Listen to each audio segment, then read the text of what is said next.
আল্লাহ তাআলা সাইয়েদনা ইব্রাহিম আলাইহিস সালামকে বললেন যে, ইব্রাহিম, এবার আরো বড় একটি কাজে তোমাকে অ্যাসাইন করব, বড় একটি মিশনে পাঠাবো। সেটা হচ্ছে আমার ঘরকে তোমার আবার পুনর্নির্মাণ করতে হবে, অর্থাৎ রিকনস্ট্রাক্টিং দ্য কাবা। কারণ আমরা জানি কাবা প্রথম নির্মাণ করেছিল ফেরেশতারা, তারপর করেছিল আদম আলাইহিস সালাম, তারপর করেছিল নূহ আলাইহিস সালাম। কিন্তু নূহ আলাইহিস সালামের মহাপ্লাবনে কাবা ধ্বংস হয়ে গিয়েছিল। সেটাকে আবার পুনর্নির্মাণের জন্য আল্লাহ তাআলা সাইয়েদনা ইব্রাহিম আলাইহিস সালামকে বললেন, আবার মাইগ্রেট করো ফ্রম প্যালেস্টাইন টু মক্কা। আমরা যদি সাইয়েদনা ইব্রাহিম আলাইহিস সালামের জীবনী দেখি, কতবার যে তিনি মক্কা থেকে ফিলিস্তিনে এসেছেন, আবার ফিলিস্তিন থেকে 1200 কিলোমিটার পথ পাড়ি দিয়ে তিনি মক্কায় গিয়েছেন, তার কোনো ইয়ত্তা নেই। তিনি কাবা নির্মাণের জন্য গেলেন এবং সন্তান ইসমাইলকে নিয়ে কাবা নির্মাণ করলেন। আল্লাহ তাআলা বললেন, ওয়াইদ বাওয়া'না লিইব্রাহিমা মাকানাল বাইত। আমি ইব্রাহিমকে, I pointed out for Ibrahim the site of the house. কাবা ঘরের সাইটটা আমি দেখিয়ে দিলাম, এটা কতটুকু উঁচু হবে, কতটুকু দৈর্ঘ্য হবে, কতটুকু প্রস্থ হবে, তার সবটুকু আমি ইব্রাহিমকে বুঝিয়ে দিলাম। সাইয়েদনা ইব্রাহিম আলাইহিস সালাম সাইয়েদনা ইসমাইল আলাইহিস সালামকে নিয়ে কাবা নির্মাণ শুরু করলেন। ছোট্ট ছেলে ইসমাইল পাথর কেটে এনে বাবার কাছে দেয়।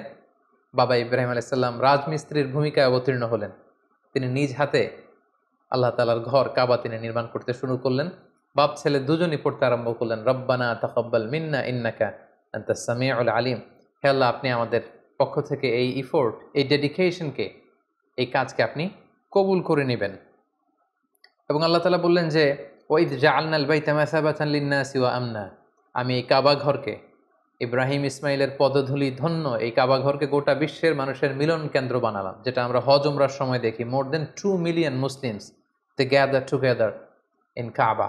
কাবার চারিপাশে প্রায় 20 লক্ষেরও বেশি মানুষ একসাথে হজের সময় তারা সালাত আদায় করে। গোটা বিশ্ব থেকে প্রতিদিন উমরার জন্য মানুষ কিন্তু সেখানে যাচ্ছে। অর্থাৎ মানুষের একটা মিলন কেন্দ্র আল্লাহ তাআলা সেই এলাকাটিকে বানিয়েছিলেন, কিন্তু যেটা একটা সময় ছিল অনুর্বর, জনমানব শূন্য একটি এলাকা। এবং আল্লাহ তাআলা আমাদেরকে আদেশ করলেন, ওয়াত্তাখিযু মিন মাকামি ইব্রাহিমা মুসাল্লা। তোমরা ইব্রাহিমের দাঁড়ানোর জায়গাকে সালাতের জায়গা বানাও।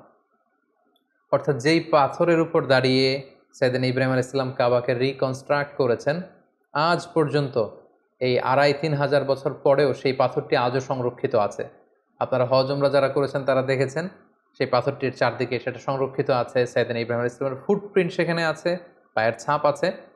এবং সেটাকে সামনে রেখে টু দ্য ডাইরেকশন অফ কাবা সালাত পড়াকে আল্লাহ তাআলা আমাদের জন্য অবধারিত করেছেন, তিনি আমাদেরকে আদেশ করেছেন। এবং সাইয়েদনা ইব্রাহিম এবং ইসমাইলকে বলেছেন, তোমরা কাবা ঘরকে পরিচ্ছন্ন করো, ঝাড়ু দাও। সাইয়েদনা ইব্রাহিম আলাইহিস সালাম সফলতার সাথে কাবা পুনর্নির্মাণের এই মিশনটাও সম্পন্ন করলেন। সম্পন্ন করে তিনি কায়মনোবাক্যে আল্লাহ তাআলার কাছে একটা দোয়া করেছিলেন, ঐতিহাসিক দোয়া।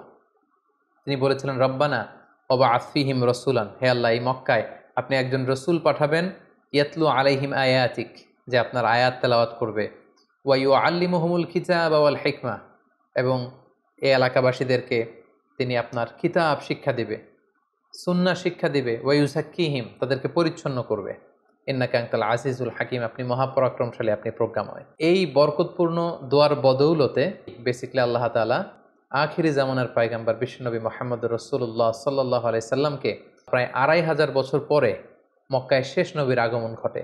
এবং আল্লাহ রাসূল সাল্লাল্লাহু আলাইহি ওয়াসাল্লাম তিনি বলতেন, আনা দাওয়াতু আবি ইব্রাহিম, আমি হচ্ছে আমার বাবা ইব্রাহিমের দোয়ার ফসল।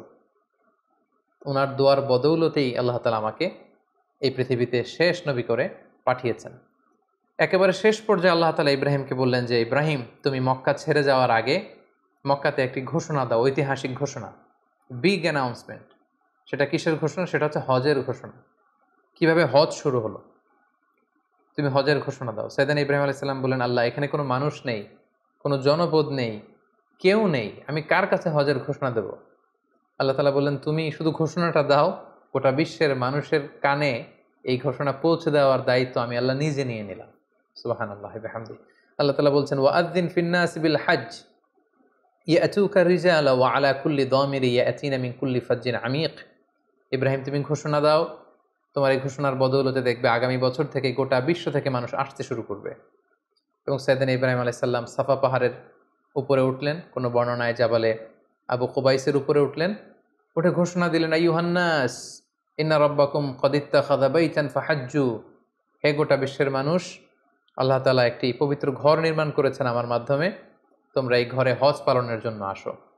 তাফসিরে এসেছে যে এই ঘোষণাটা আল্লাহ তাআলা গোটা বিশ্বের সবার কানে তখন পৌঁছে দিয়েছেন। এমনকি আমরা তখন ছিলাম না এই পৃথিবীতে, আমরা রুহের জগতে ছিলাম, আমাদের কাছে আল্লাহ তাআলা এই আহ্বানটি পৌঁছিয়েছিলেন।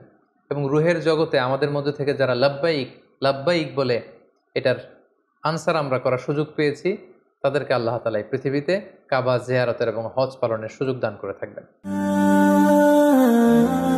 Be a part of our vision. Do listen and share the khair.